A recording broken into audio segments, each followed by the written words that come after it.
Hi hello welcome to our channel. As நம்ம first வீடியோவில் பார்த்த மாதிரி நம்ம இன்ட்ரடக்ஷன் பார்த்தோம். இது என்னன்றதை பார்த்தோம். Frame, upper beat, lower beat, answer line and rod இதெல்லாம் நம்ம பார்த்துட்டோம். இப்போ நம்ம எப்படி ஐடென்டிஃபை பண்ணுறது அப்படின்றத பார்க்கணும். நம்ம 100 வரைக்கும் தரவாக ப்ராக்டிஸ் பண்ணால் தான் இயர் ஆஃப்டர் சின்ன சின்ன சம்ஸ்லேருந்து நம்ம ஸ்டார்ட் பண்ண முடியும். ஸோ செகண்ட் டே நம்ம கிளாஸ்க்குள்ளே போகலாம். இது பாருங்கள் 3 பீட்ஸ் இருக்குது. ஸோ இது 3ன்னு மென்ஷன் பண்ணியிருக்காங்க. எப்படி எடுத்திருக்காங்கன்னு பாருங்கள். 1 2 3. இது என்னது 3. ஓகே, நெக்ஸ்ட் கொஷின் பாருங்கள்.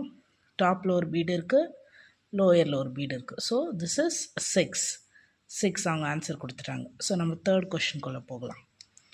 தேர்ட் கொஷின் கீழே மேலே அப்பர் பீட்ஸில் எதுவுமே இல்லை, கீழே லோயர் பீட்ஸில் மட்டும்தான் 4 பீட்ஸ் இருக்குது. So 1 2 3 4. The answer is 4. Question 4 பாருங்கள்.